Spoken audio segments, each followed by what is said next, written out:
Hi there, it's Nicole here today for Simon Says Stamp.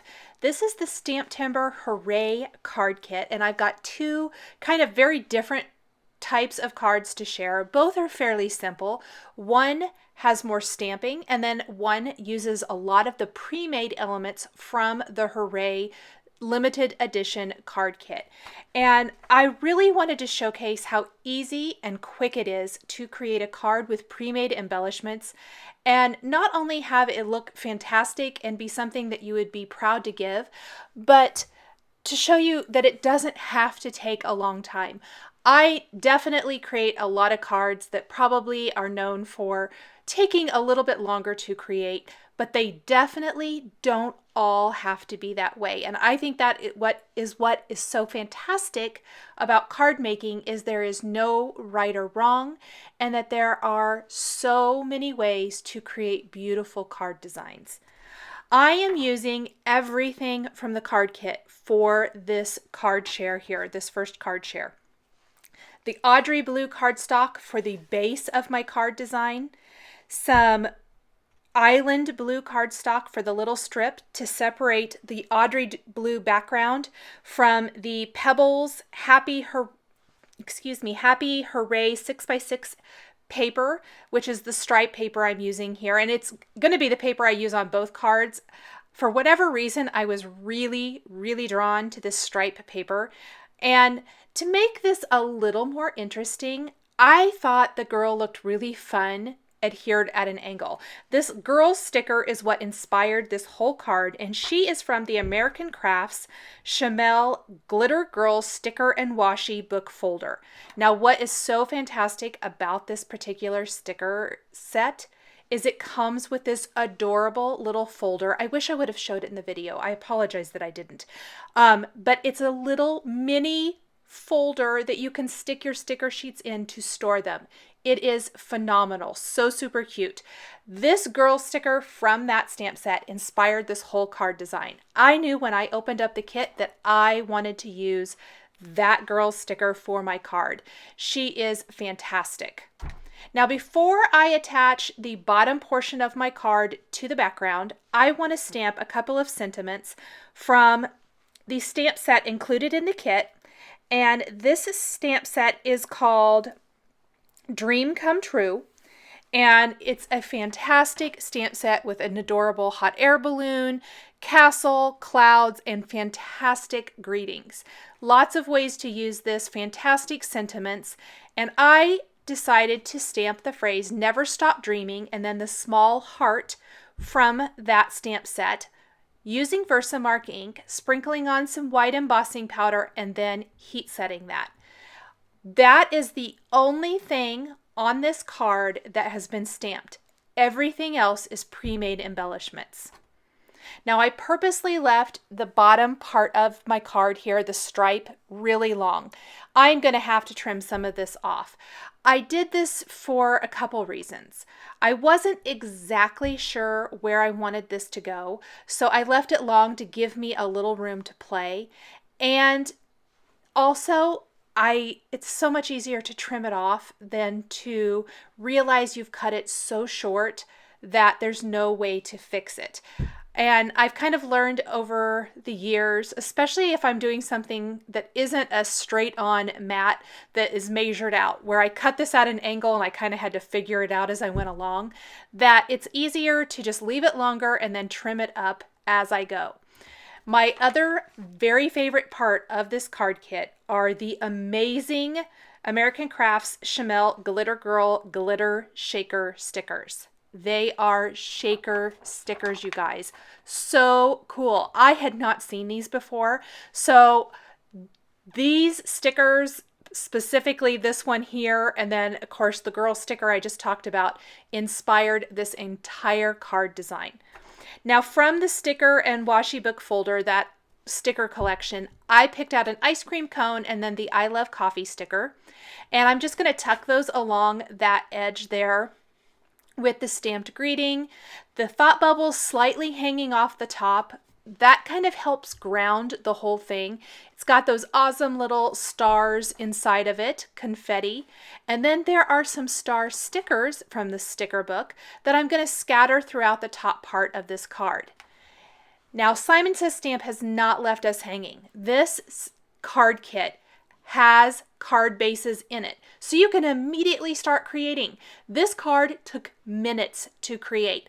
I grabbed one of the side fold cards from there and popped this on, and my card is all finished.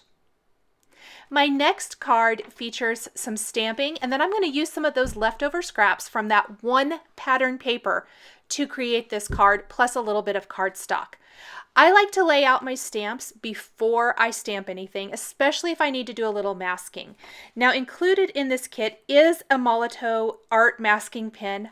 I did not use it, mostly for the sake of time. I didn't want to wait for the masking fluid to dry before I started coloring. I kind of was on limited time, did this a little last minute, so I went ahead and just used traditional masking paper. It's only partial masking. I didn't color the background, so I really didn't feel that the masking pen was needed in this case. But if you guys have been wanting to try a masking pen, I love that Simon Says Stamp has included one in this limited edition kit. It just gives you some new things to try out. Like I was mentioning with my last card, I had not seen those glitter shaker stickers. That was super exciting for me.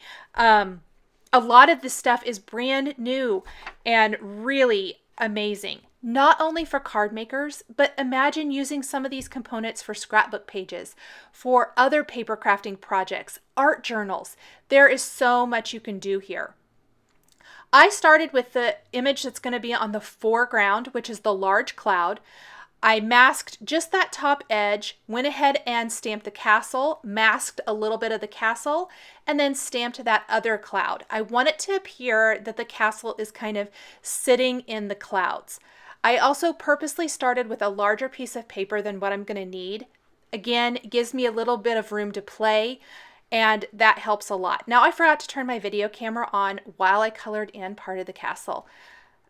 Must have been in too much of a hurry, I suppose. I did list the colors I used. I am not using water here. A lot of these areas are so super small. I am not that great of a watercolorer. So even though I want the watercolor effect, I'm just going to use my Zig Clean Color Real Brush markers to color in everything. And I pulled the colors of markers I'm using directly from that stripe pattern paper. I want this to coordinate perfectly with that. All of the colors and the color combinations I'm using are shown across the left side of the screen. I did tip my paper up. I don't upside down. I don't know why I did that. It was easier for me to color for whatever reason. I'm having the darker color at the bottom and then pulling it to the lighter color at top for the ombre effect, especially here in the sentiment. I really love the look of a colored sentiment, and it's really fast with these markers. All of the images here were stamped on Bristol Smooth cardstock. That is my preferred cardstock for using Zig markers. I find that the results are just amazing that way. Other paper, I've tried several other papers, and I just haven't liked the results near as much as with the Bristol cardstock. Got a little rainbow stripe going around part of the castle. We're going to do the roofs in some purples. I really kind of went all out with the pastel-y type rainbow here for this card.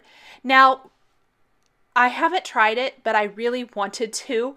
I want to try the masking fluid over all of this, and then watercolor over the masking fluid once it's dry to add a wash of color back behind the greeting, back behind the castle, the clouds.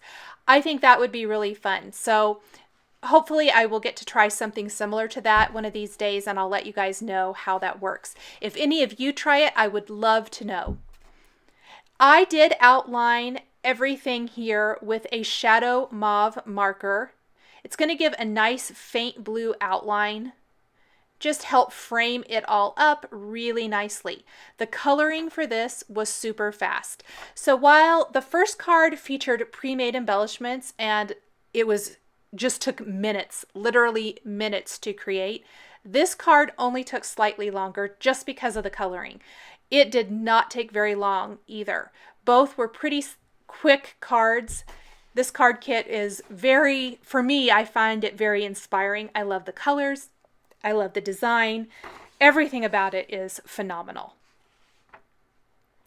To kind of blend out that blue shadow just a little and to give some sparkle, I like to use the Wink of Stella clear glitter brush pen. It's going to add that sparkly touch, but it's clear, and so it would blend out anything that maybe is a little too harsh. If any of those blue lines are just a little too much, you can use it for that. I also colored over the clouds with this, so in real life they're nice and sparkly. It does not translate well in the photos or in the video really, but in real life they are super sparkly, which I love. Now I'm trimming down my panel so that I can frame up the top and bottom portions of it with my stripe pattern paper from that Pebbles Happy Hooray 6x6 paper pad and a little bit of the royal purple cardstock.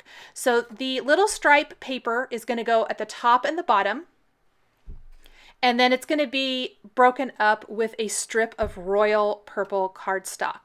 Now I only have this little bit of stripe paper left in going the direction I wanted it to go. This was what was left over from my other card that I created. So to make the most of this and to use up that, I'm going to trim it in half and use just a tiny little bit of it. Plus I'm only trimming some thin strips of the royal purple cardstock, which leaves me with tons of paper left. So instead of matting this stamped and colored panel on a full sheet of pattern paper, it takes a tiny bit more work to line it all up perfect, but you're not wasting as much paper. I ended up using the grid design on my work surface so that I could measure this out perfectly. I know that I trimmed my papers, they're all 4 inches wide, so I want them 5¼ inches tall, the whole panel with all the paper and stuff attached. For me, it was easier to do it, to attach this before I attach it to a side fold card base rather than trying to attach them to the card base and then fit them underneath, I guess, if that makes sense. So my paper kept moving around. I'm going to use a little Post-it tape to just hold it down in place. Like I said, the grid paper is perfect because it measures out exactly what I need. And then I can center my panel. I'm eyeballing it close enough. I'm going to pop that down in place. The Post-it tape can be used for something else. I like to just kind of, I usually stick it on my Big Shot machine so I can use it to hold dies down. And then I am going to take some score tape on the back of each of these little purple strips, and I think they add a ton. It looks beautiful like it is here, but these purple strips really just kind of help frame up that stamped panel. And instead of putting it on top, which I could have, I decided to tuck it underneath. It makes it a little bit thinner, which I think I like a little bit more. So there is the first one. Go ahead and take that 1/8 inch score tape again. We'll peel that off and attach it on the other side. Also in the Dream Come True stamp set, there is some adorable little solid heart images. There's also a star. There's an open heart or a couple open hearts. So if you want to do some different designs, I wanted to take the solid hearts and stamp some of those in some complementary colors just around the design. Added a little Wink of Stella to the windows as well. So I'm going to attach this to my side fold card base first. Center it really nicely right there. Go ahead and fold it in half. I'll use a bone folder to score that nicely. And then I'm going to take some Simon Says Stamp dye inks and stamp those hearts like I was mentioning. I'm going to use Clementine, Hot Mama, and Scuba inks to stamp my little hearts.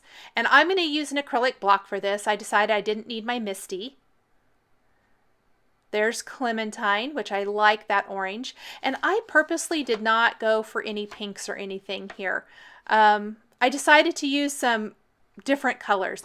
Normally, I am always drawn to reds and pinks for my hearts for whatever reason. And I really like these in some non-traditional colors, I think.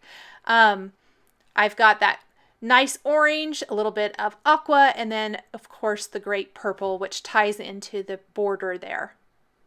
I have a little trio up above. I'm going to put one on one of the clouds, and then I even decided to do another little trio of them kind of underneath the greeting.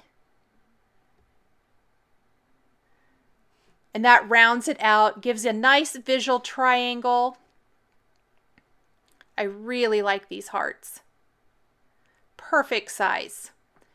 Once I have the hearts all stamped, I am going to finish the card with a little glossy accents over several of the areas. I'm going to place glossy accents on the hearts. It'll give them a beautiful glossy finish. And I will also go over the windows on the castle. And that will give them that look of glass. The glossy accents does not take long to dry. So just give it maybe 30 minutes or so and it's good to go. And that is going to finish up my stamped card featuring the Simon Says Stamp limited edition STAMPtember Hooray card kit. Thanks for joining me today for these 2 cards featuring the Hooray limited edition card kit. The supplies I used are listed and linked below the video here on YouTube. Here are a couple more videos featuring Simon Says stamps and dies that you might be interested in. Thanks for watching, and we'll catch you next time.